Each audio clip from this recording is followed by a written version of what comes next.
Welcome to the Noise Levels podcast. I'm Bundy, And I'm Luke. and you're listening to the Hassle Brigade.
So that was Medication, which is the opening track on the Hassle Brigade's second album. And it's not really an album, it's a compilation CD that Adam, the bass player and singer of Hassle Brigade, put out long after the band had broken up in 2013.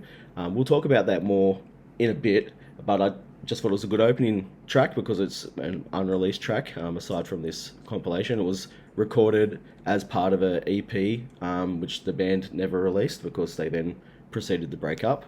And I just think it's a good track too because it sort of alludes to a lot of the issues that Adam had in his life, which is unavoidable talking about. We're going to focus on the positives and the great band that Adam was part of. But, you know, part of the story is Adam was an extremly mercurial and sometimes volatile character of the punk scene in those days. What are your memories of the Hassle Brigade, Colden? Well, my first memory of them was going up to, I think it was a public library or civic centre in Blaxland, and I'd never heard of them before. And all I can remember is, you know, we used to go and watch a lot of bands at the time, and most of the bands going around were, you know, like your West Coast sort of, that sort of West Coast punk sound that was all the craze at that time. And I remember seeing those guys and was like, whoa, this is like something different. And they had the look and the sound, and they were, I really loved them because at that time I was, you know, big into my Sex Pistols and, you know, all that sort of stuff.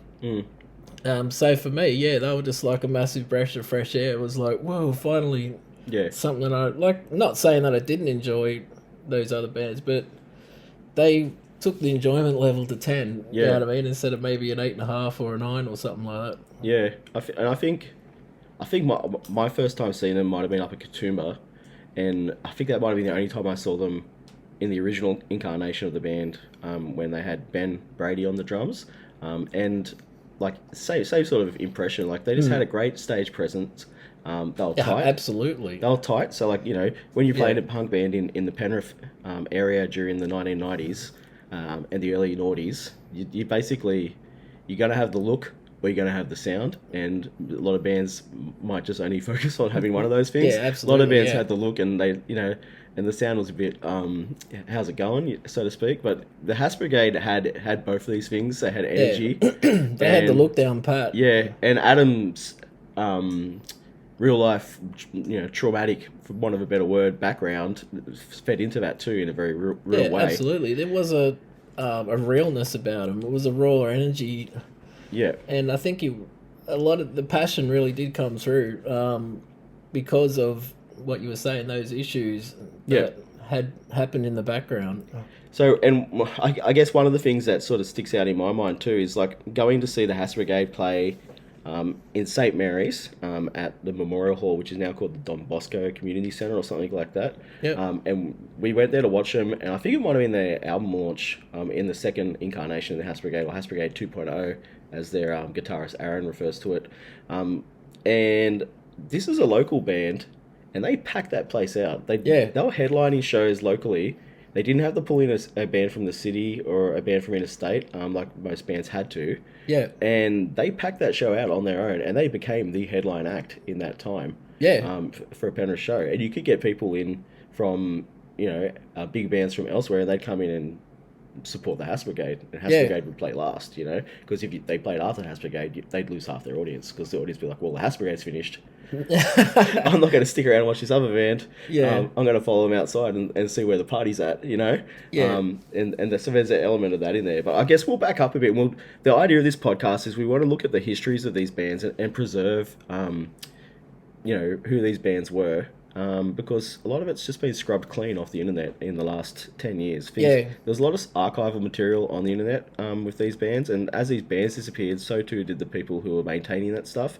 And things like GeoCities and Angel Fire, like the old website platforms, disappeared. MySpace. Yeah, that I was thinking that would probably be the big one. Yeah, MySpace still exists, but it got wiped. All the music on it got wiped about 5 or 6 years ago, apparently. So that was a huge loss to a lot of local bands. And so there's just not this material around. So it's a matter of like doing a bit of detective work and gathering up the bits and pieces, and hopefully being able to present them in a package to people, which is this is a part of. Yeah, and I think the popularity of the Facebook page, it says it all for itself. I mean, what is it up to now? I think it's over 300. At 4:30 as of this morning. There you go, 430. We're getting between 50 to 100 people a day over the last 4 days. But I think it'll plateau out soon. There's only so many people who are interested in local music, so I can't really see it getting too much bigger. But that's great. That's fine. It's a good group, and it's a good. Absolutely. I've found things in that group which I thought were lost forever, so it's been really cool. Yeah. So I guess what we're going to do is we're going to run through the history of the band. I've got interviews with. We've recorded interviews with Aaron Baker, the guitarist of the Hass Brigade, in its entirety. So he was in both versions of the Hass Brigade. We've also got an interview we recorded with Ivan Lisyak, who was the drummer in the second version of the Hass Brigade, who's gone on to be quite successful in a whole range of musical genres and performed at the Opera House and things like that. Awesome. I've picked up a quote from Swanee, or Luke Swannell, which was briefly their bass player for in the second version of the band, just for about 4 or 5 gigs, I think. Yep. We weren't able to get a comment from the original drummer, Ben. And I've also got extensive interviews with Adam, even though Adam passed away, must be 7 years ago now, 8 years ago. I've got 2 interviews which have never really been seen anywhere. One is an interview I conducted with him while the band was still going in 2000. I used it for a university assignment, so it's never really been released anywhere. It was like awesome. An 11-page interview. Yep. And he's quite brash and like in the midst of the band, at their height or towards the end of their time. Yep. And then the other interview I have, which is even longer, and was him writing. Wasn't really an interview. It was him writing a memoir. And sending me notes in the hope that I could assemble it into a memoir for him. Yep. It didn't get too far off the ground, but it's about 10,000 words or something like that of his reminiscences of the time in the band and other things that he did. That was in 2009, so that's that's an invaluable resource. Yeah. So I've got quotes from those. He does in both interviews contradict himself sometimes. So I like to say that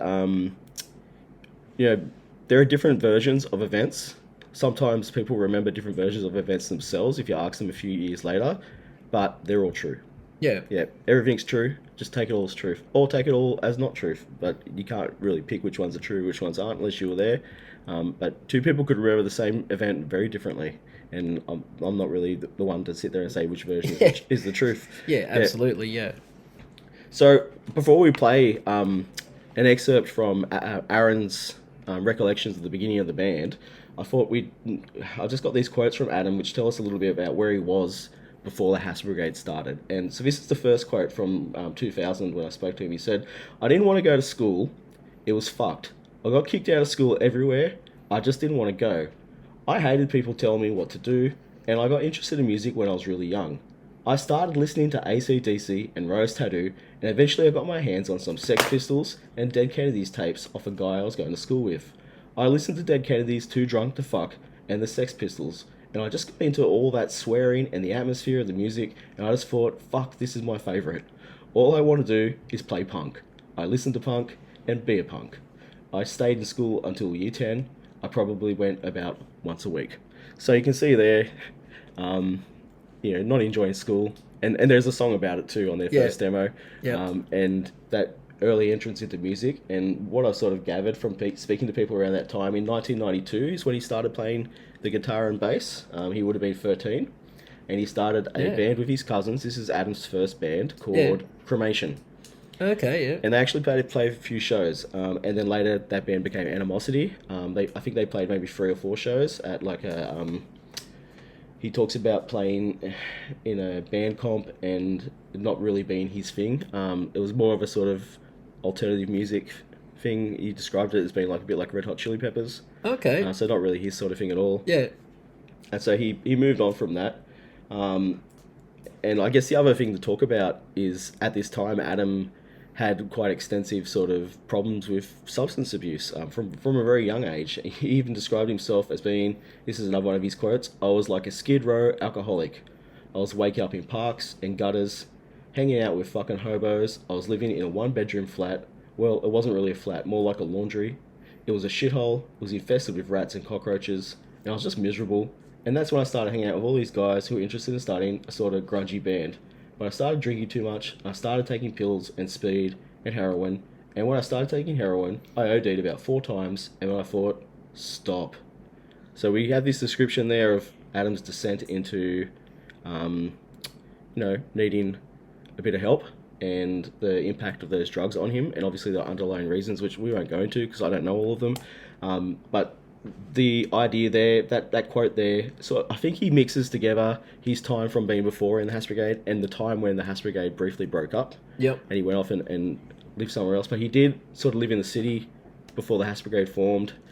He had another band around this time called Concrete Diver, which was like a hard-onsy sort of Ramones band. And I think they recorded something, but I've not been able to track that down yet. That would be interesting. Yeah, and then we'll play the quote from Aaron. He describes seeing Concrete Diver, I think, and what happened. So we'll play that quote now. Me and Ben were band boys at that time. You know, we were missing our band Spasm, and we're like, we're going to try and put something else together. So, let's go to gigs. And we ended up going to this gig at Panthers. It was like a downstairs Panthers all-age jam thing. And there was a band that were playing there called Concrete Diver. And Concrete Diver weren't all that good. But they were fronted by Adam. And me and Ben were like, hey, fuck, we know this guy. Like, he's, this would be really cool. Anyway, so Concrete Diver have come up onto the stage. Adam's walked up in a pair of cut-off army slacks and a blue flanny and an AC/DC T-shirt, walked up to the microphone and went, fucking 1, 2, 3, 4. And they were in. Yeah. And me and Ben looked at each other and went, oh, yeah. And we raced up the front and started jumping around. Yeah. And look, like Concrete Diver were, they were okay at what they did. They were like hard-onsy type punk pop sort of stuff. I'm pretty sure Adam wrote all the songs. But he made them. And we went, yeah, we'll see what he's doing. So we rang him and asked him for a jam. He said, "Nah, look, I'm not interested. You know, Concrete Dive is pretty big. We're gonna be next level." It's like, all right, yeah, cool. Yeah. Anyway, a couple of weeks later, I get a phone call from him, and he said, "You still want a jam, man?" Like, that laugh. Oh, you got that laugh down pat. Oh, I've spent years. I know it. So we turned up. We drank a whole bunch of homebrew. My parents' living room, and I think in the first 2 days that we were there, my folks were away. We wrote about 10 songs, and it just worked. Yeah, so that was a really interesting point. How Aaron was saying how his band just happened to break up. He just happens to go to a gig where Adam's band's playing, and it's just amazing how it's kind of like the universe is kind of lined up, and it just happened organically like the that. The more I'm researching all this stuff about bands in that era, you can see how connected they all are too. So like, and bands that I'd never heard of, because it's obviously a little bit before my time. So Aaron and Ben, and Adam were all going to the same school. They all went to John Wycliffe. Yeah, I found that incredible. In the Blue Mountains. So they're all hanging out at the same school. And they sort of knew each other. Ben and Aaron were obviously really great mates. They had a band called Spasm, which I don't know if there's any recordings of that, but obviously they felt like they needed to move into something else, and that's when they saw Adam, and they started this band together. And Adam was sort of tired of playing in Concrete Diver, so he'd played in Cremation with his cousins and his brother. I think his brother played in that band too. Adam's brother, who now lives overseas. And then and I don't think his brother went on to play in any other bands. I don't think music was his thing in the same way as it was Adam's. Okay, yep. I don't really know. I only met his brother once. And then his cousins. And then the Concrete Diver thing happened, and involving I think 2 guys with the same name, Mike and Michael. And one of them was an American, and that's the American guy was who Adam moved into a flat with around that time. Okay. And then the other unsaid thing there is Adam then had a third band before he jumped into House Brigade, which is like a grunge experimental band in the city. And he said only played like 2 songs. He says, and I think, look, this is what I was saying about every story being true or not true. Adam seems to think the band that was playing when Ben and Aaron saw him wasn't Concrete Diver. It was this other band, this experimental grunge band. Yeah. But their description of it being like, hard-onsy, makes me think that they saw him play in Concrete Diver. But maybe it was multiple shows that they saw him at. And he says, we played one gig at the Axolotl, which is a venue in Warrington, which not a lot of people realise unless they grew up in this area, that there was like an all-ages venue in the middle of the suburb of Warrington called the Axolotl. And Aaron and Ben were there, and this is Adam talking, and they were talking to me about their band, and they were saying they wanted a bass player. I asked them what style, and they said punk. And I was like, yeah, that's all I want to fucking do. And we started jamming in Aaron's mum's lounge room, and it clicked. We started writing songs together. It was really cool. We all had a mad time. And he goes on to talk about, drinking a lot of wine. Drinking a lot of wine in that first rehearsal in Aaron's house, and we'll play another clip from Aaron now, which explains a little bit more about that. 1996 April, and a few jams here and a few jams there, and our first live gig ever was it was Uncle Buck's in Mount Druitt. And it was a jam night. We got to play 4 songs. I can't remember how that went. I don't think we went down all that well.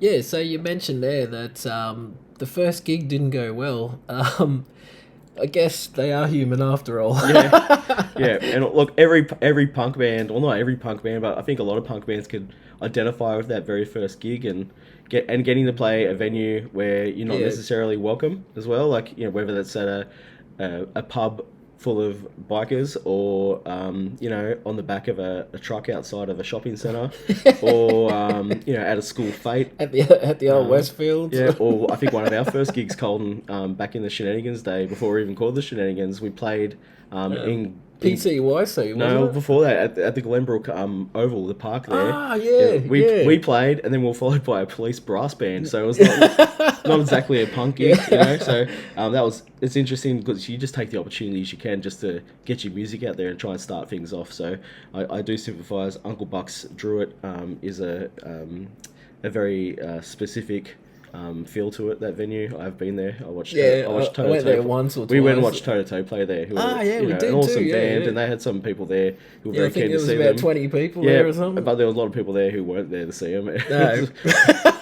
a bit awkward. Adam has a quote from that time, that first wave of the Hass Brigade when it was just the three of them. So the lineup in this time is Adam on bass and vocals, Aaron on guitar and doing backup vocals, and Ben Brady on drums doing also some backup vocals, I imagine, because Ben was quite a great singer, and you can hear that in his other bands like Bedenga. So that's the lineup, this three piece. And Adam said much later on in 2009, when I was talking to him, he said, "From the first wave, we had some bloody great songs that I still remember. We had one song I loved called 'Why Am I Such an Idiot?'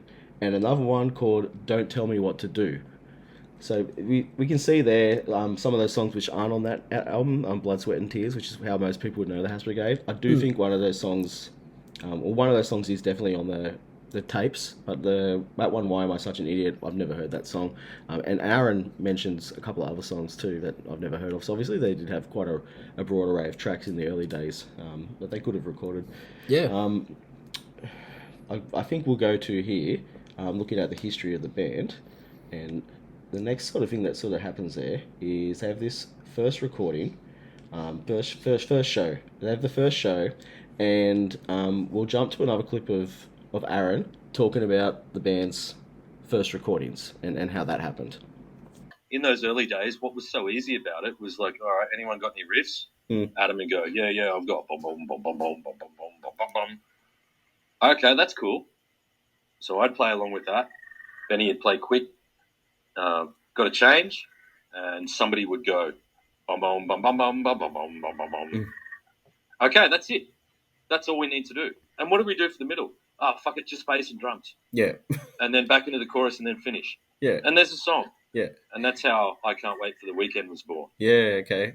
But School was very similar. Like Yeah. it was, that formula of just one riff, chorus riff. What do we do for the middle section? I'll just play the chorus and just put something over it, maybe, or maybe not.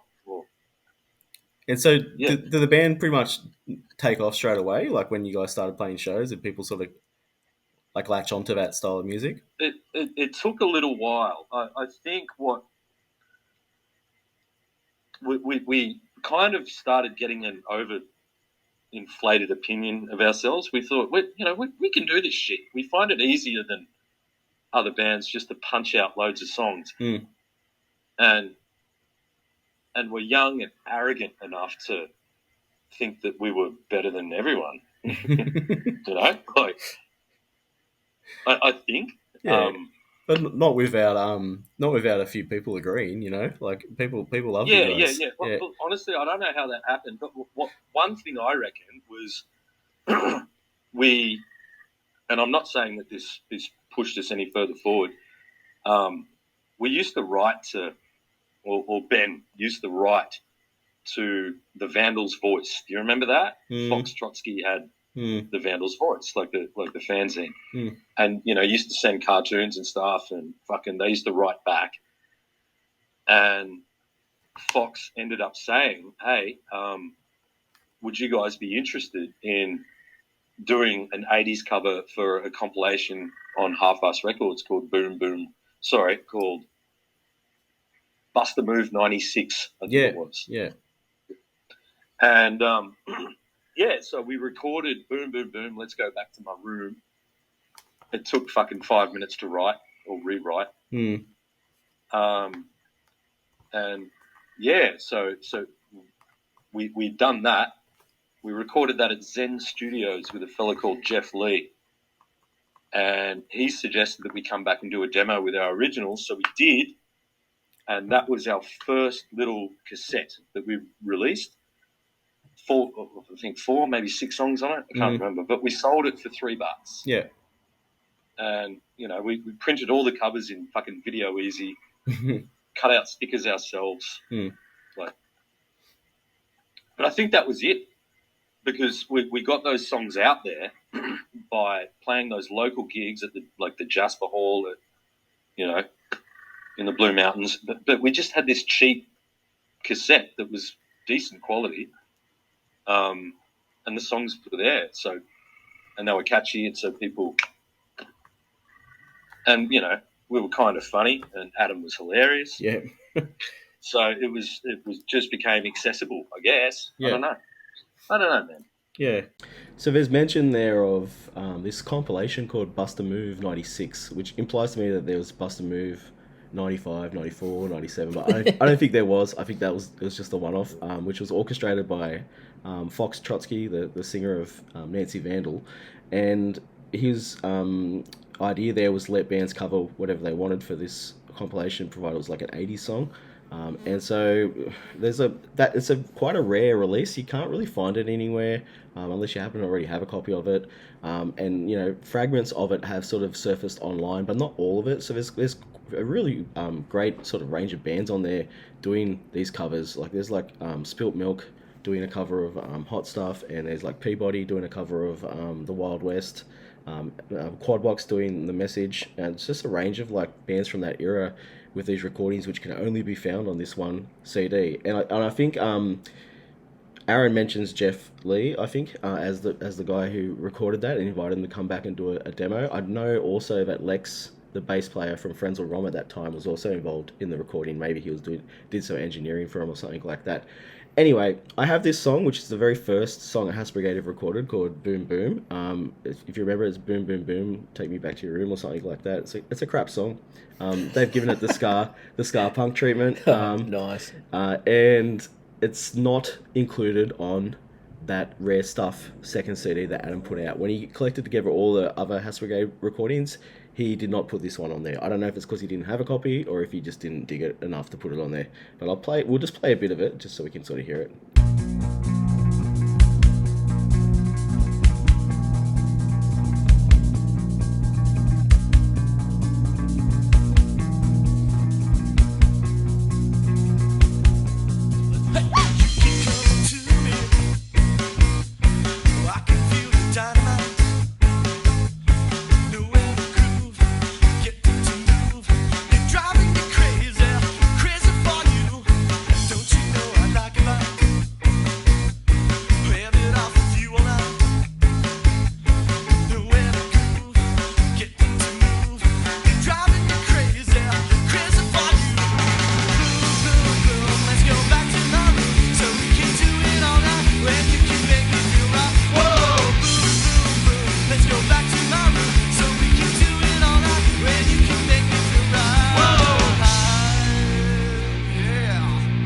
So that's just an extract of that song. I didn't want to play the whole song, but we'll put the whole song up online on the Noise Levels YouTube channel so people can hear the whole thing if they want to.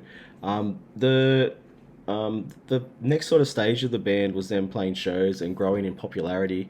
And as Aaron described in that clip, they had this cassette tape with 4 songs or so on it. And those songs are replicated later on the Rare Stuff CD that Adam re-released in 2013. But so this cassette tape comes out in 1996, and they sell it for $3, as Aaron said, and they launched it at the Blaxland Community Hall or the Jasper, and you know, things were on, and the band was very popular for about 6 months to a year, and then they were playing shows around Sydney, Penrith, and the Blue Mountains, and starting to play with some bigger bands.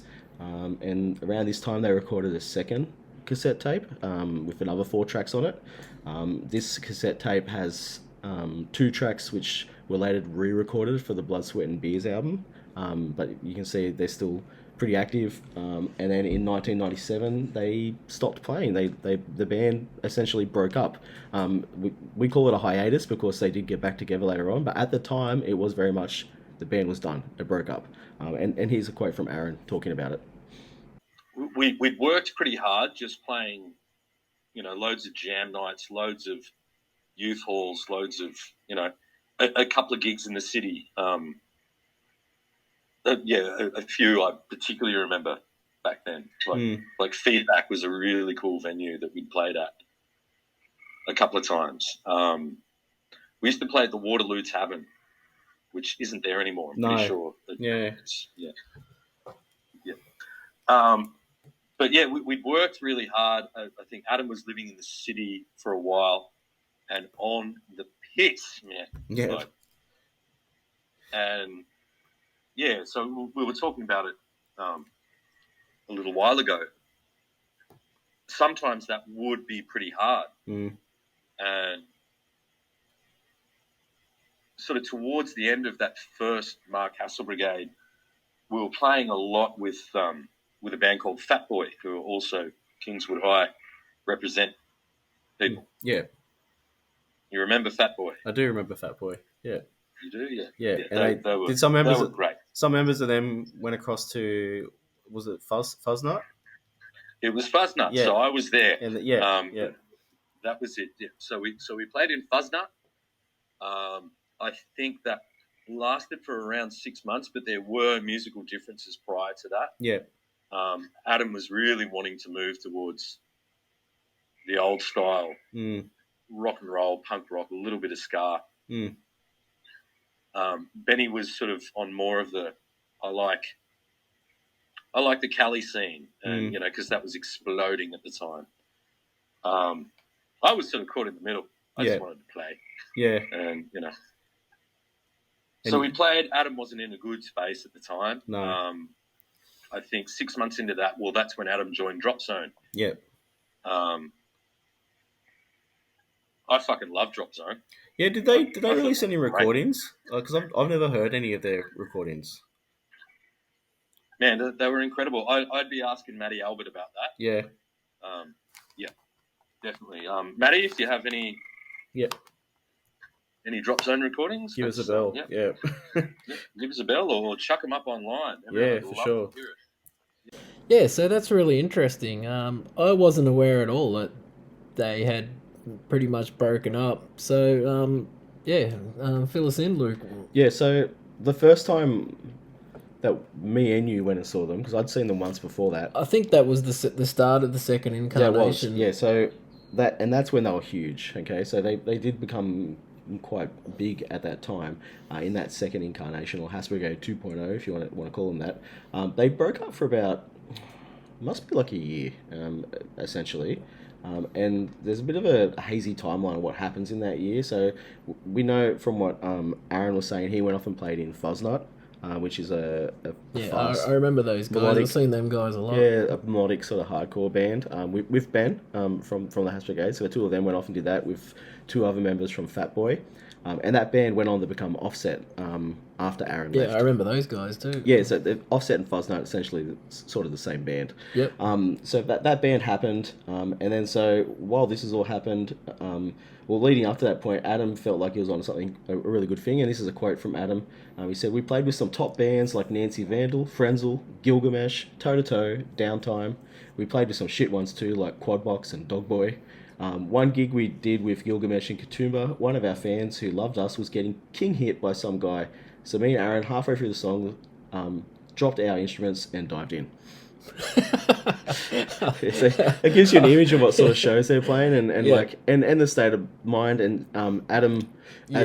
I remember at the time being terrified, and I used to stand clear and kind of stand at the back. Yeah.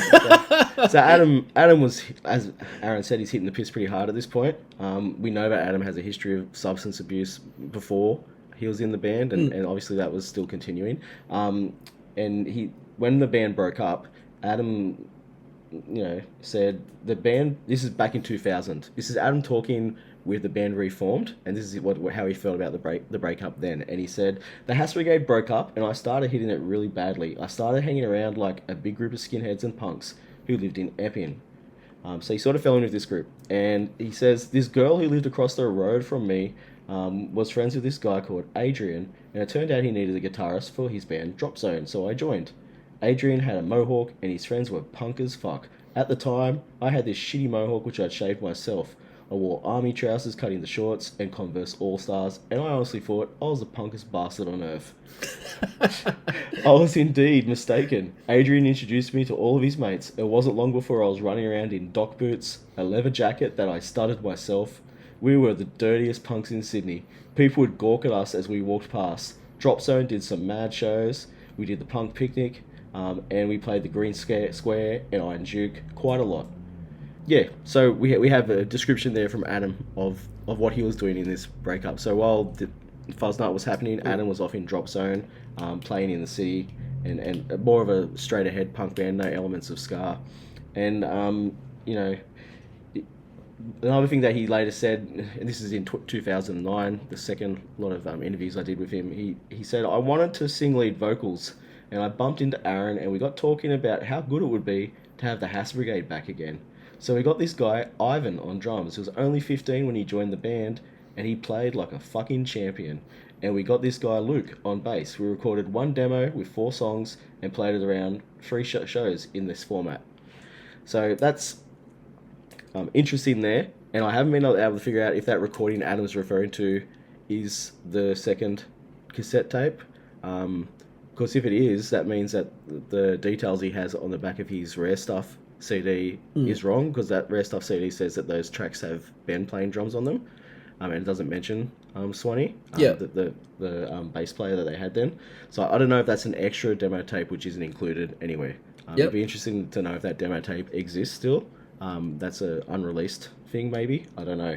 But we'll play another song before we jump into some more details from Aaron and start hearing from Ivan, because this is where Ivan comes into the story. This song is from the Hass Brigade's first demo. They did this 4-track demo, or 4-track cassette tape, which was quite popular. And this song is called School. I was tossing up whether to play Weekend or School. Aaron cites Weekend as like the first track they ever wrote, and it is a great track. But I just want to play School because I think School shows us that ska element that was prevalent in the Hass Brigade. And like after we heard Medication at the start of the show, you can hear that's more of a dirty sort of street punk sound. This song shows that the ska element was there right from the beginning. So we'll listen to that song. Get up in the morning at 7 a.m. and the noise is getting old.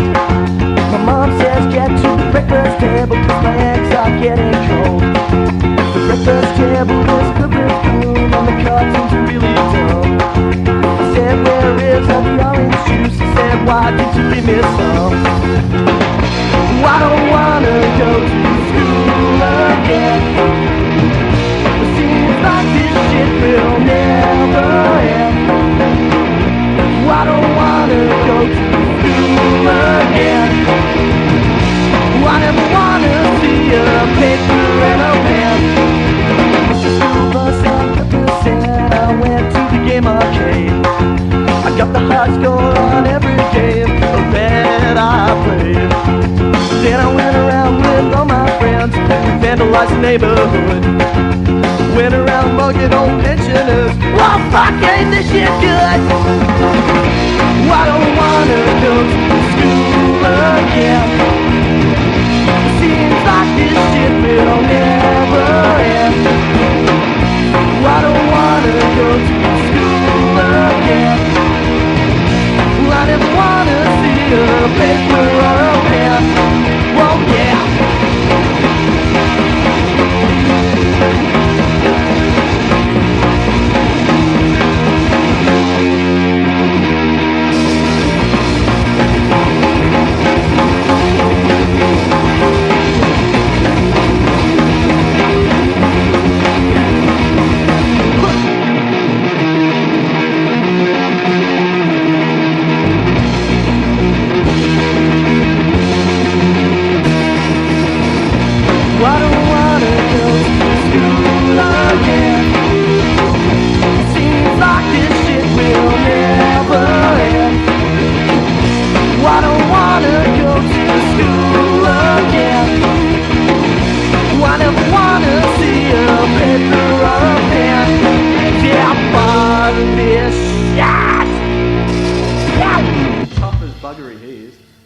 so we can hear there, we're up to in the timeline of the band around about 1998/99, so I'm assuming it's towards the end of 98, and the band reforms. So, like, they reform with as a four-piece. The only time that the Hass Brigade was a four-piece, Adam jumped back onto guitar, and like in his earlier bands, like Concrete Diver and Cremation, he had played guitar in those bands. So, and in Drop Zone he played guitar too. There are some photos of him playing guitar in Drop Zone.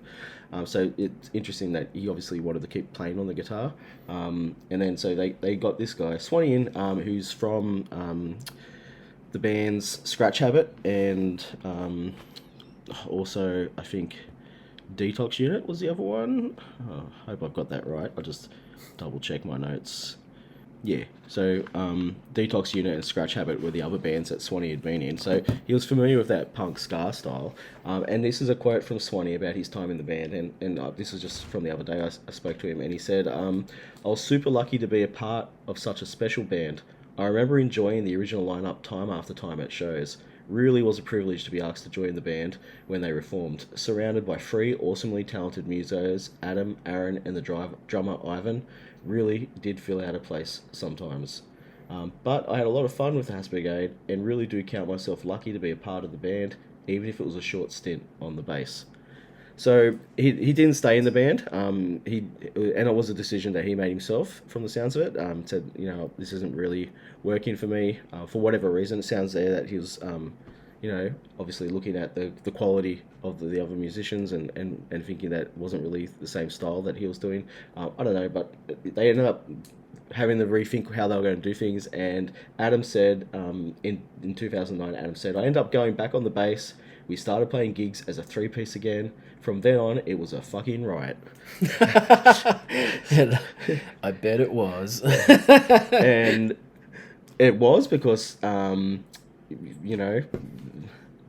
quite infamous gig happened around this time at the Melrose, which we'll talk about in a second. I think we need to hear from, maybe from Ivan to see... his take his take is on joining the band. So here's a clip from Ivan, the second drummer from the Hass Brigade. How did you come to be in the band? How did they find you? I was playing in a band with Aaron at the time called Special Sauce, and it was something that a mate of his, Jamie, had started.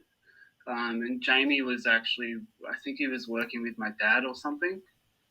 And somehow my dad was just like, Jamie's looking for a drummer. Yeah. When did you first start learning the drums? I started learning as soon as I could walk. Yeah. Yeah, well, I could kind of play them already, and then my dad was the drummer back in the day, so it just came naturally to me. Yeah. And then I started learning when I was about maybe 5 or 6 years old. Yeah, so they already had a drummer. It was Ben. His name was Ben, and he kind of dropped off, and Aaron, asked me if I wanted to kind of try out for Hass Brigade because they were still looking for someone. So a lot of the songs that we did for the first album had already been written and stuff. Right. Like some of them obviously were not done, and a lot of the time it was just like a riff that Adam had written. Even though he was playing bass in the band, he did a lot of the guitar work. Like he played guitar a lot as well. But yeah, and so him and Aaron would kind of riff off each other, not pun intended, and work on the songs that way. Yeah. It was pretty much a band effort. You know, could be collaborative, but I was only being guided by them because they were the elder statesmen. So I didn't really have that much experience, even though I would have probably appeared to have, because I could just play well. So. All right, so we come to one of the more notorious elements of the Hass Brigade story, and that is this show that they did in their second incarnation in Emu Plains at the Melrose Hall. Do you recall anything about this incident, Colin?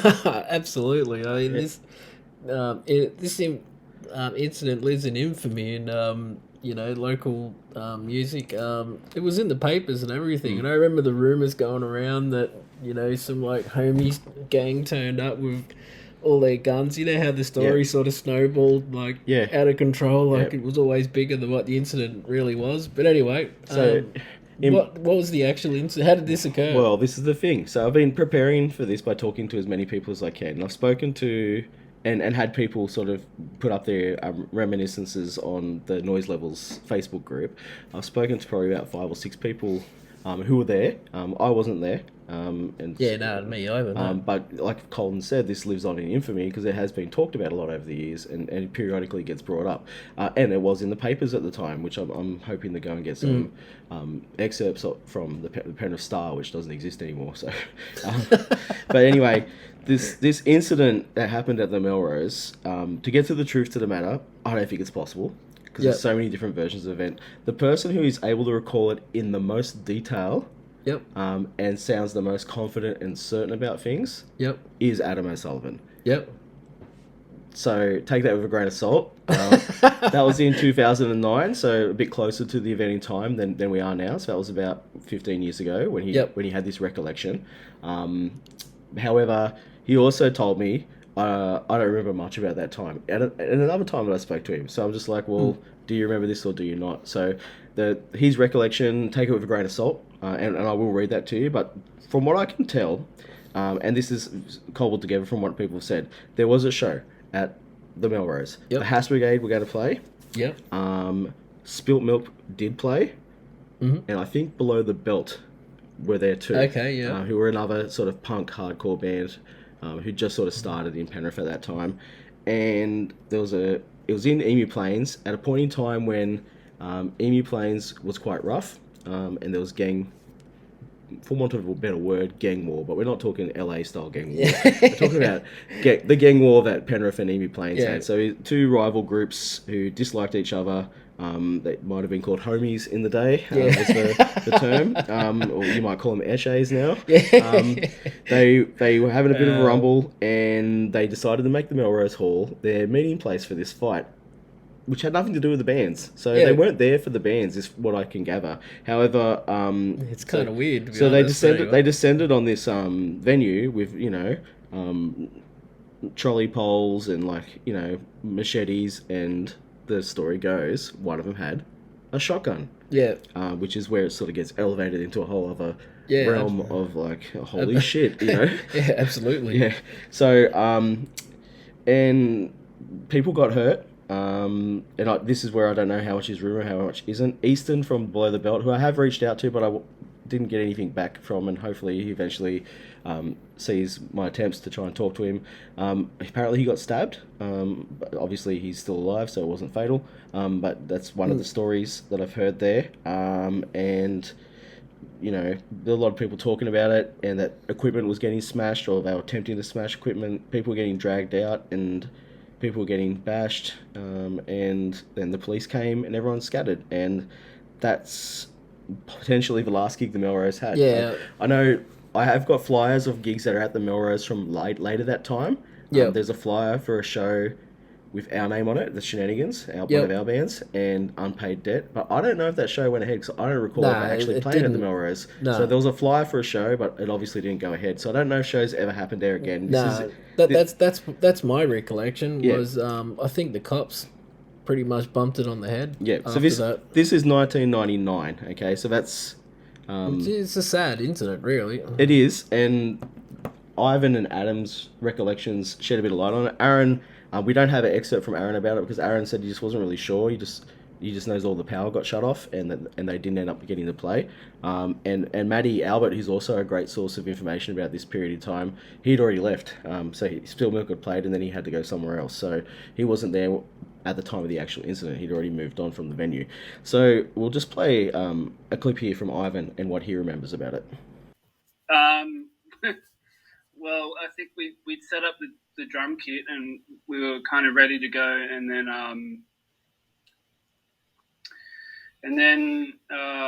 we were told to stay in the back room, and we just hid there until the police came and took the guy away. But there was actually it was a bunch of them. Like it was when the kind of Penrith kind of gang stuff was happening back in the late 90s. Yeah. Because back then Penrith and Emu Plains were pretty rough places. So comparative to now, of course, gentrified quite a lot. So, it was like two of the rival gangs, and someone had a shotgun, some machetes and stuff. It's crazy. Yeah. What a punk rock beginning. Yeah. It was. I'm not sure if it was one of the. I think that was maybe actually a few shows in. Yeah. So our first show, I think, was like some private party somewhere. Right. There's some punks in the backyard. Kind of thing. All right, so that was Ivan's recollection of it. Here is Adam's recollection of it. I remember our first show back, 400 people turned up to Melrose Hall to see us, but we never ended up playing. This still cracks me up to this day. Spilt Milk were halfway through their set. We were all out the back just chilling when suddenly the power went off. Then we heard people screaming and yelling. Turns out two rival gangs who I remember as the Penrith Boys and the Emu Boys were having a feud and chose our gig as a battleground. A fight broke out in front of the Melrose Hall, and one of those nitwits produced a sawn-off shotgun. Then apparently the police were tipped off. Next thing we know, about half a dozen cop cars and assorted paddy wagons turn up, and it was the cops that shut off the power. The story was in the Penrith Press and the Star. I remember walking to the side of the stage, and Spilt Milk was still on stage, wondering why their amps wouldn't work and why the lights were out. Then the cops started rounding up the crowd, telling everyone to go home. Turns out the idiot with the gun shit himself when the cops arrived and did a runner, only to trip over and twist his ankle, hence he got pinched. So we didn't get to play our first official show back. So it's interesting because there's so many contradictions already. So like Adam says Spilt Milk were playing when the power came off, but you know, I've heard that Spilt Milk had already finished their set, and then you could easily get mixed up with it's a pretty minor. The thing, why let the truth get in the way of a good story? But to me it sounds like a pretty fair take of... Yeah. That's pretty close to what I heard at the There's time. nothing in there that's unbelievable. No. Like, we've grown up in Penrith our whole lives. Yeah. Like, we're both 44, about that age. And that time period, like, Cranebrook and Emu Plains were two of the... And Kingswood probably were the three roughest areas around Penrith.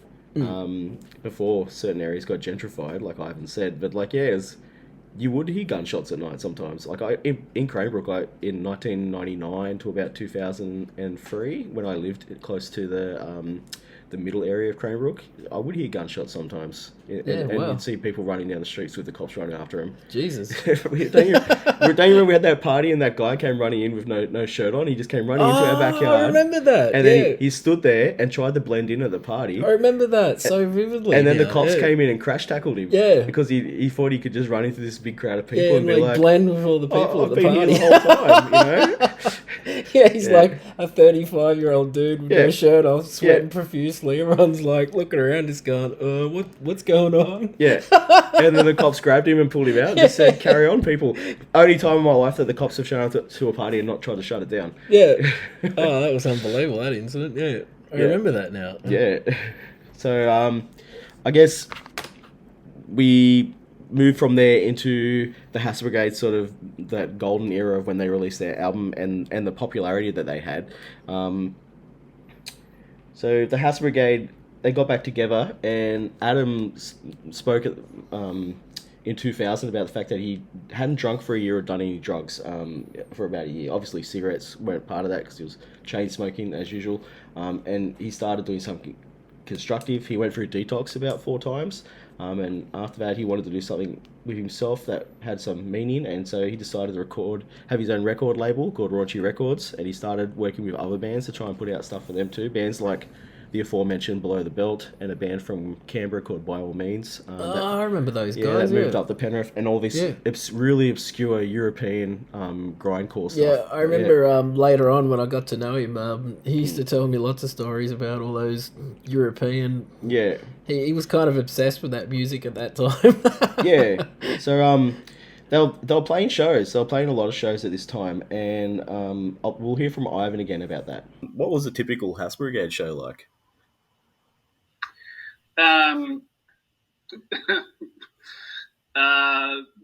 lot of very short songs played really fast with a lot of banter in between by Aaron and Adam. The banter would go from being kind of convivial to accusational to, really offensive and everything in between. Sometimes it would appear that they would have arguments on stage, but it was all part of the fun. Yeah. They never really, they never really were trying to glue with each other or anything like that. But and I would just sit there and wait for them to be ready for the next song or whatever. But sometimes I would just, count it off and they would have to stop and start playing. So that was always pretty funny. Yeah, I think now you say that, I can sort of remember that now from some of those shows. Yeah. So we're now in 1999 and the band's playing shows and they're starting to, get a bit of a name for themselves as, a really popular punk band in Penrith and playing shows in the city too. They were quite well received. And this is what Adam had to say about it at the time, and he says that when we first started playing gigs locally with bands like Quadbox, Gilgamesh, Downtime and such, there'd be about 300 to 400 punters. Now we were headlining our own gigs and getting crowds the size of about 400 people without a drawcard band. Eventually we saved enough money and put out our CD, Blood, Sweat and Beers. So Blood, Sweat and Beers is a 12-track album that House Brigade recorded at this time, and the story of its recording's quite amazing too. And they put it out, and it did sell out relatively quickly. I'm not sure if there were repeat pressings of it. I know Adam did something about that later on, like well after the band finished, but I don't know at the time how many pressings this CD had, but it did sell out very quickly because it was such a popular release, and it's a great album, Yeah, absolutely. Yeah, I bought it at one of their shows. It was probably around 2000, I'm guessing, that sort of time. Yeah, so I'll play the recollections of Ivan and Aaron about the recording, so we'll hear from Aaron again now. So House Brigade 2.0, is that when you guys started touring outside of Sydney? Yeah, well, I think first big thing that came after that for us, we'd landed a few decent supports with bands that we'd loved, like, Lawn Smell and Frenzel. A few things like that. So we kind of figured we'd like to record. We went to Damien Gerard's studios and pumped out Blood, Sweat and Beers in 12 hours. Wow. That was nuts. There was Russell Pilling was the engineer for that, and he just let us go. Like he was pretty cool. We're like, look, we can afford this. And he's like, well, what do you want with that? Well, we're making an album, 12 songs. He's like, okay, well, we're doing a lot of this live. It's like, okay, if you can do it. In that recording, it was, I think it was a lot of Ivan and Adam laying everything down. Yeah. And I came a few hours later, I'm like, fuck. Yeah. You can hear and that. vocals came down pretty easily. Yeah, you can hear that live energy in it, I think. I think that's what makes it such a great album. That still holds up, We sold it for $12. Yep. 12 songs in 12 hours for $12. Excellent. That was one of my favourite jokes. So many memorable gigs in between. Yeah. a couple of tours as well. The Fatigue tour was particularly fun. We ended up being managed by a fellow who had contacts with who's now still a good friend of mine, Dan Lear, who was managing a band called Fatigue at the time. Fatigue listen to Fatigue, people. Mm-hmm. They're fucking excellent. They are. And we spent, I think, 3 months away with them, which was nuts. So many stupid personalities, and you throw Adam in, who was quite sober at the time. He was smoking a hell of a lot of Children in Need at the time, but alcohol wise, quite sober, but still as brash as ever. It was particularly fun. We went to there were a few sort of side shows that we did around Canberra, Brisbane. Yeah, I remember him talking to me about Brisbane, and you guys went out there and played with Nor a few times, I think. Oh man, yeah, that was incredible. Yeah. That was. I think that was a Top Noble tour. Yeah. I'm pretty sure that was. It would have been bands like Nor, Top Noble, us. Didi might be able to correct me if I'm wrong. But yeah, just meeting so many cool people, and actually, in hindsight, having the honour to be mixed by. We played a gig at the Gabba, and Rolo from Blowhard mixed us. Oh, fantastic. God rest his soul too. And he was great. He gave us a great compliment when we walked off. He just said, "Well done, boys, fast and tight." and that was nice. Yeah. But we did everything by vehicle. It was Adam being a backseat driver. He was fucking horrible, Luke. But yeah. For 12 hours. All right, now this is Ivan and his recollection of that time touring the East Coast. Yeah, we did an East Coast tour, or one of the few East Coast tours. And one of them was with Top Noble, and that was like in the middle of kind of 2000. That was fun in a van, and just with a bunch of punks and staying in kind of rickety old terrace houses and squats and stuff, and like that kind of era was like really kind of important in how it changed my perception of kind of punk rock and music and all that kind of stuff. Like we played in Adelaide, and the guy that we were staying with was in this post-hardcore band, and like it was the first time I'd heard Coles and Botch and like those kind of post-hardcore bands, and it just like blew my mind, like because I hadn't really heard anything like it. By that point I'd heard Korn and stuff like that, but just hearing it from a real like heavy kind of hardcore perspective was like really interesting, and that kind of stuck with me until like for now. Like I'm still listening to We Are the Romans. I have it on my Spotify playlist, and going to see them in May, and the Reformed Botch. So yeah, and in this next clip you're going to hear Ivan talking about what it was like to play in venues being under the age of 18 at the time. Sometimes I would have my old man as a guardian, right, and then other times Aaron would pretend like I was his, he was my older brother or something like that. So there was the punk community was always really protective of the young all ages crowds, and anyone that was interested in kind of playing or being a part of the community. So I always had people willing to kind of help out and be there, as a support person. So even though I did get up to mischief.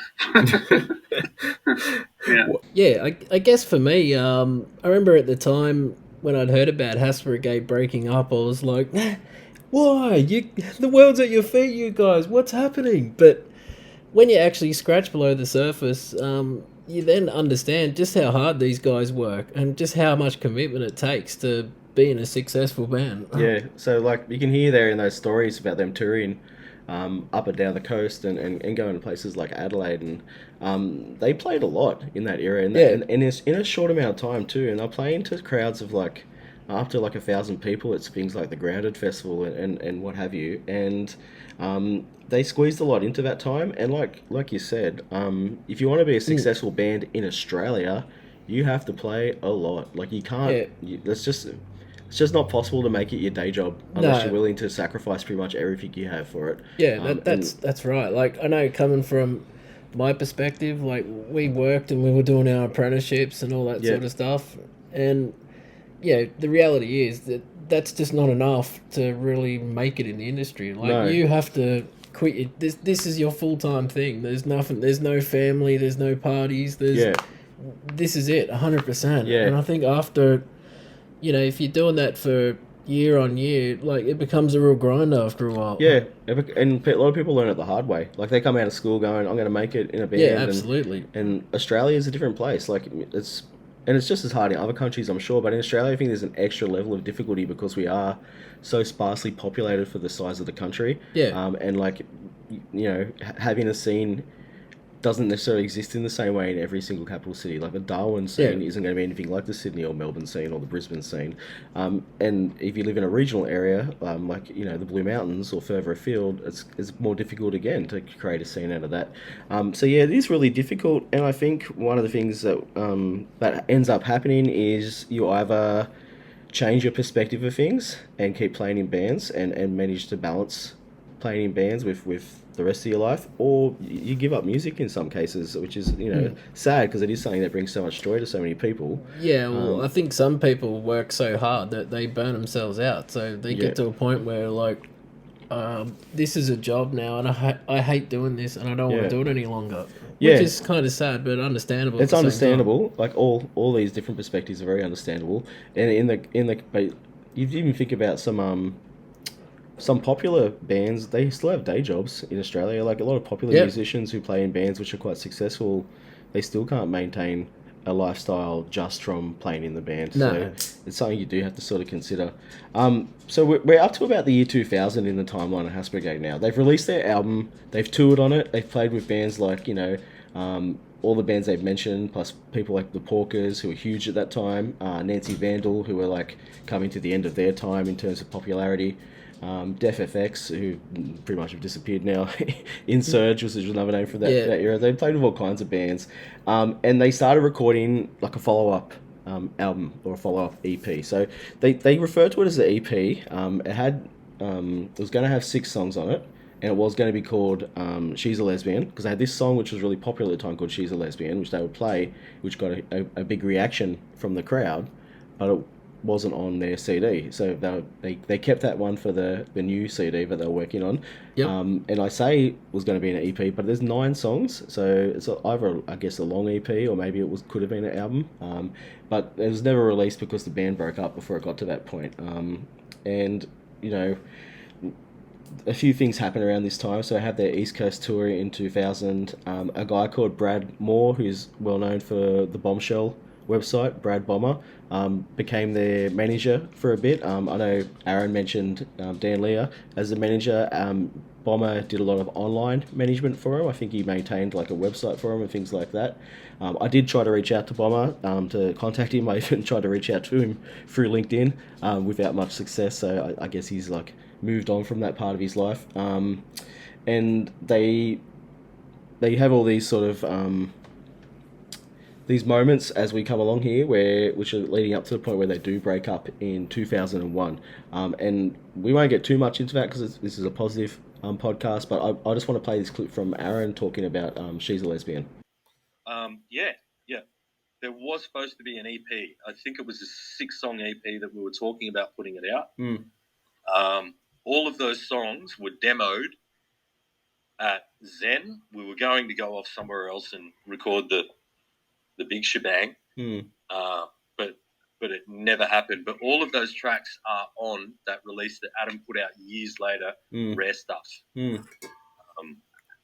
I don't even have a fucking copy of that. No. But I think, 6 of those last songs, I can't remember which ones they were.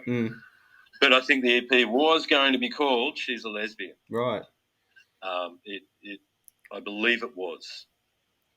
So that's a little bit about that song, and the release that never was, and it was spoken about a lot at shows at the time. I remember being psyched for this second Hass Brigade CD, which never happened. And then in the subsequent years, as the band sort of disappeared, I just remember scouring the internet for whenever a new song might come out, in case, Adam decided to put out the songs from that recording. And none of them did ever get released in that time. A couple of live versions of some of the songs, like TV and Fuck the World, did appear online, but they were live versions, they weren't the recordings. Adam obviously enjoyed his time a lot in this second period. Where I just remember he told me, his one quote from when they played Grounded, he said, we did the Grounded Festival twice, which was fucking awesome. Played in front of several thousand people. It's an amazing experience. I got to borrow the bass amp from Killing Heidi, and my girlfriend stole a heap of the food that their manager put out for them. Awesome. And I asked him about, the songs. We've talked about Adam's life a bit in this because he is such a huge character, and he's not here to sort of speak about it. I just wanted to have his input in this as much as possible for posterity. And I did ask him back in 2000, your songs, how do you come to write these songs? Because they are, if you listen to that Hass Brigade album, Blood, Sweat and Beers, the songs do have a unifying theme. How would you describe them, Bundy? Oh, there's lots of passion there. I think there's a lot of tongue-in-cheek humour as well. They're one of a kind. Nobody in the Penrith Blue Mountains, like Western Sydney anyway, were writing music like this. No. Like, it was so unique, and I can't think of many other bands in Australia, or frankly, that were writing music like this. Well, there was no pulling of any punches, and he had absolutely not. He had songs about ODing and songs about being in rehab, and they were legit. Yeah. It was about Adam's experiences, so it wasn't even like he was doing it ironically, even though there was irony in there. I think that's what that realism is, what makes the songs so good. Yeah, and so Adam said to me, he said, the songs are just a way, I fucking stick my finger up at people. There's a lot of fuck you messages in the songs. People shit on me and tell me that I'm a useless scumbag. The way I see it, I'm doing something just as important as anyone else, and what I do, I take incredibly seriously. There you go. That's Adam's words on that. We might talk a little bit now about the final stages of the band and just reminisce a little bit about the band and what happened after this. So the band broke up. The last show was Winter Magic up in Katoomba in 2001, and the band sort of dispersed from this point. Aaron and Ben, the following year, Ben, the original drummer, went off and formed Bedenga with, I think, Joel from Ballpark. And Ivan went off to play in a band, which you'll mention in a bit, called The Architects, and a whole range of other things that he went on to do. We'll just play this clip from Aaron, and he just talks a little bit about, Adam years later, and what happened to Adam after this time is the stuff of legend in itself, because Adam went on to become quite well known for a range of reasons not connected to the Hass Brigade, just through his, for want of a better word, stand-up comedy? I was going to say just crazy exploits, He was an adventurer in that way. He absolutely but he was, also, no doubt about also it. a recluse too. So we'll just to try and convey this, I'll just play this clip from Aaron. And we didn't talk for a long time until about 6 months before he died, when I'd given him a phone call. And, I just got that. Like, his number in my mind was on speed dial. Yeah. And I rang it, and I hear this, hello? And I went, hey, man, how you going? And he went, is this you, Aaron? Yep. Are we all good, man? Oh, it's all water under the bridge. And he sounded content. He sounded happy. At that, we spoke for about an hour and a few times after that. But at that point, I didn't realise how ill he was or what was going on with him. Yeah. But that was also a part of him as well. there was stuff that was quite obvious that was going on that he wouldn't talk about or wouldn't really make a drama of. Yeah. Yeah. Mm. No, he is well missed from me. All right, and then here's Ivan talking about what he did immediately after the band and his interaction with Adam in that time. And playing in psychedelic rock bands with, friends from the Blue Mountains that I'd grown up with. And, we formed Bells Will Ring with Liam Judson and Aidan Roberts. And before that point, we'd been playing in a band together as the Architects, which were... Oh, that's right. I remember that now, yeah. Yeah, so the Architects were the predecessor to Bells Will Ring. Right. I remember talking to Adam before any of that stuff happened, and one of the things that he mentioned was that he was working on a side project with you, with like digital sort of trying to apply like a punk sort of ethic to like a digital industrial sort of sound. Yeah. Do you remember that? Yeah, it never got off the ground. No. We just talked about it. I've always kind of wanted to do something like that anyway, and like a lot of the electronic stuff that I've done since that point has sort of had a bit of that in it. So in the end, I didn't really. I wanted to work with Adam, but he was kind of a little out of control in some respects. So it was just best if I pursued it in my own sort of way. Yeah. We were chatting a little bit before he passed away. Yeah. Because he cottoned on that I was playing in a grindcore band, and he thought he could lend his expertise and vocals to the project, but it never happened. So Adam, the band broke up in 2001, and Adam had a very varied sort of life after that point, and not always living at home with his dear mother, but sometimes living in that space. I think that might have been where he was at the end of his life, and he passed away in 2016.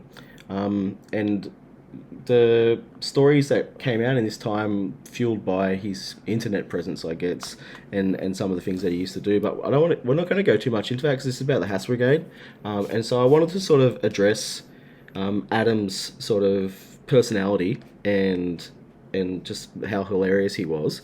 And talk about his mercurialness or unpredictability, whatever you want to call it, through the prism of what the band saw. And so we've got this quote from Aaron, and I put this question to him about Adam's unpredictability. Adam's unpredictability is pretty volatile sometimes. Could that make things difficult in working with other bands? Because I've just some of the funniest stories are like hearing him talk about other bands on stage and things like that. Mate, that cunt made it incredibly difficult all the time.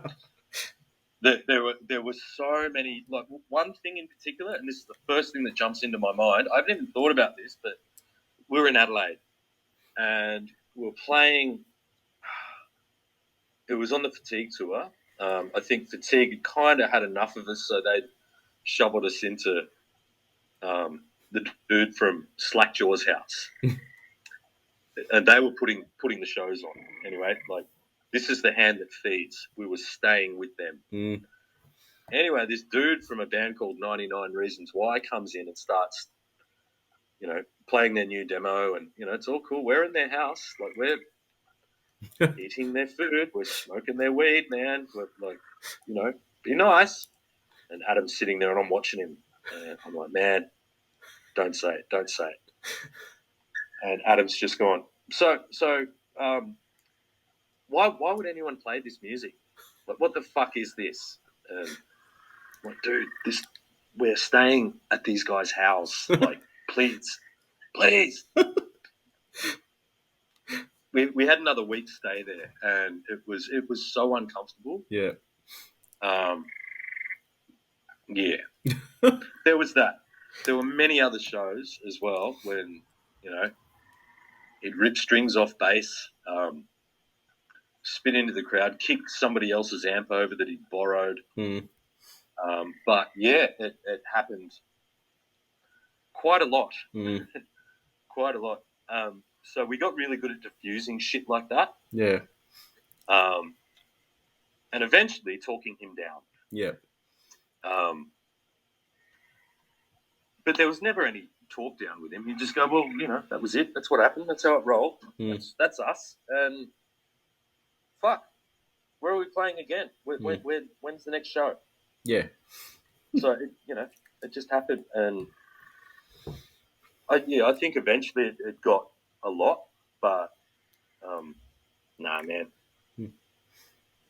He was our bro. We rolled with him. Yeah.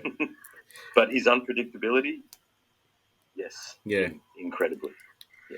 Why do you think you never played again? Like, I know he dabbled a little bit. Yeah. He talked about I'm not it a sure. lot. I'm not sure about that. For the first few months after he wasn't playing and I was asking him, I don't think he had the energy, mate. Yeah. Yeah. And he was also rolling with his little business or businesses at the time, importing records and talking to a lot of people. And I think he might have become slightly insular to just going out and doing that stuff. Like, he did it for fucking 5 years solid. And everything he did, he did 200%. Yeah. Yeah, he could be quite reclusive, couldn't he? Like, I do remember that now. Like, we'd convince him to come to a show or whatever and rock up to his house, and he'd come out in his cardigan, and he hadn't seen daylight for like 5 days sometimes, He'd see the big welts under his eyes. Yeah. And, oh, where are we going, guys? Yeah. Yeah. So, Adam, asking Adam about himself could get you any kind of answer. And so this is what he said in 2000. He said, because people would look at Adam and would assume certain things. And he said this before in one of the earlier quotes about being seen as a scumbag. And I asked him about himself, and he said, I'm a very fucking nice person, but I'm also very angry. I'm not violent. I hate a lot of things, but I'm not violent. Yeah. Yeah. That's a good sum up. Yeah. And then there's this other story that he told me in the same interview. He said, I turned up at Uncle Buck's and we were supposed to play. I was drunk out of my fucking mind. I'd been drinking since about, 9 that morning. I was being a dickhead, I admit. And I ended up going into the toilet and I ripped one of the doors off the cubicles. And apparently, I don't think I did, but apparently I smashed the fucking mirror and I broke a couple of tiles in the toilet. The owner came in and fucking turfed me out. I said, what the fuck's wrong? I didn't do it, because I don't remember doing it. But, I probably did. And apparently, 4 regulars at Uncle Buck's came out and decided to deck me. So I had 4 people punching into me, and my missus freaked out, and we walked up the street, and they followed us, and we hid in the chemist. And I couldn't go back there, in fear of getting beaten up some more. But it was a bit unfair, because I was pissed, and there were 4 of them. So it wasn't really a fair fight. I mean, I was being a dickhead, so I did deserve it pretty much. Yeah, well, that just goes to show you the honesty of the guy. Like, he knew he had flaws, and he was happily admitted those flaws. So you have to give him that to him. Yeah. So I guess that brings us to the end of our podcast about the Hass Brigade. The band didn't reform at any point after their breakup for a range of reasons, both complicated and both practical. I know Aaron moved away up the coast, and Ivan went into different musical pastures altogether, like playing at the Opera House and playing in industrial projects and things like that. In about 2013, 3 years before Adam died, he re-released Blood, Sweat and Beers on vinyl, so there is a record of it, and he also released all the unreleased stuff, so that's that 9-track EP and 2 of the demo tapes as a CD called Rare Stuff, and that was in 2013 as well. So he did get all that stuff out, and I don't know how well it sold. It was all sold online, and I didn't see a copy of either of them until his funeral, which was a bit sad because I hadn't spoken to him that much in the last 2 years of his life. And he passed away, sadly, in 2016 after a series of physical illness issues. And we'll leave the last word with Aaron. Did you have anything else you wanted to say, Bundy? No, not. One thing I will say is the thing I think that made them. They were the real deal when it come to a punk band. Like, they weren't. We're wearing our fancy clothes and Van sneakers and, Americanized punk. Like, they were real punk. They were raw. Yeah. They were like nobody else. I remember first seeing them, and, like, Adam walks out on stage with his massive mohawk, and Aaron's got his, like, torn jean jacket on, and, their big boots and all that. And I was, like, pretty much standing there just going, fuck me dead. This is real punk. Yeah. That's what I'd grown up envisaging punk to be, and it sounded sick. They were real punk, and they were tight. So good, they didn't just look the look; they walked the walk as well. Like, Ivan was such an incredible drummer. Live, like, absolutely, there was no fuck ups or anything like that, and like they'd be hilarious in between songs, and like, Adam was pretty much off tap, unfiltered, and the things that he would say on stage, you did not expect them. That was kind of part of the show. Oh, it was always hilarious, and that's one of the things people remember most about him, the things that he would say, and he'd get himself into trouble all the time. We'll leave you with some last words from Aaron, and I do thank Aaron and Ivan and Swanee for agreeing to talk to us, and also everyone else who helped pull together some of this archival material and supplied me with some stories and things like that. We're going to play this clip from Aaron, and then you'll hear a song from the Blood, Sweat and Beers album called Deadbeat. Well, last question, Aaron, and thank you so much for talking to me too. It's been a pleasure. Yeah. What 3 Hassle Brigade songs do you think best represent the band? Oh, Jesus, that is a terrible question. Well, I can only speak for me. Mm-hmm. I'm going to say 3 songs that no one's heard of. Really? Okay. Apart from Ben Brady. There would be a song called Omelettes. There'd be a song called Steve the Badger. And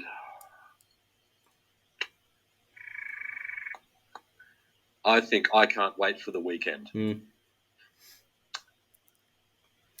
Yeah, they're the ones that started it. Yeah. That actually reminds me, who's Phil? Like, there's a song called Phil. He was a chicken. Yeah. No, it was just a song, written about a chicken. Like, right.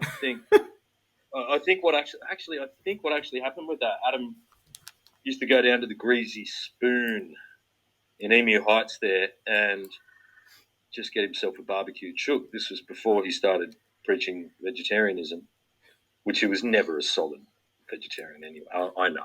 No. He used to cook his stuff in sausage mince. But, I'm pretty sure it was about a barbecue chook from the local Greasy Spoon. And, but again, that was,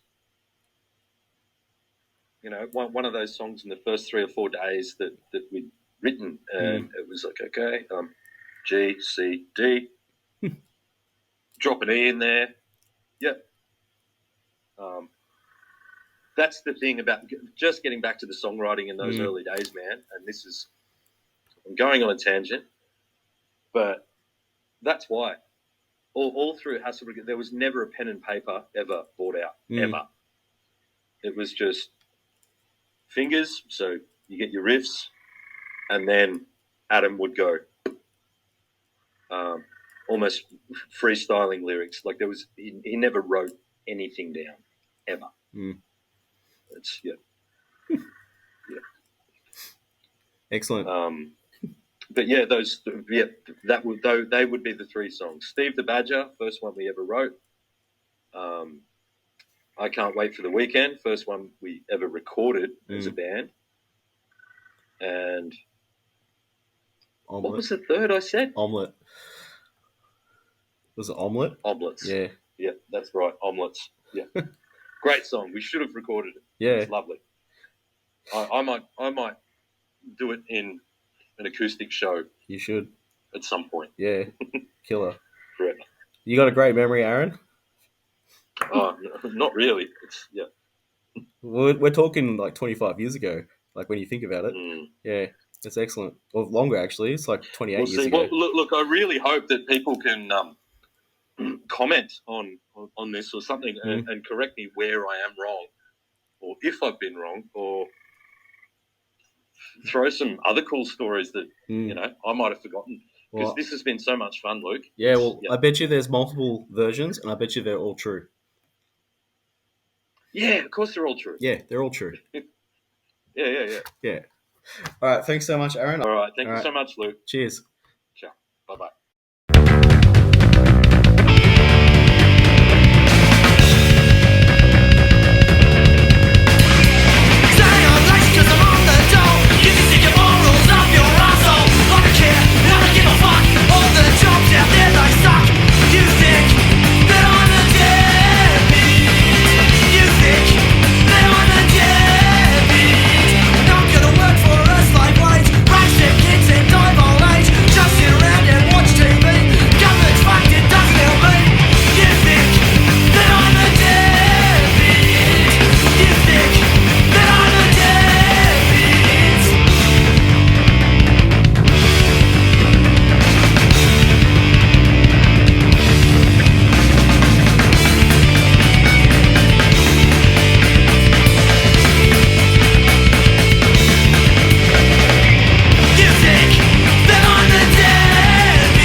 I'll see you in the next podcast. Yeah, the next noise levels. All right.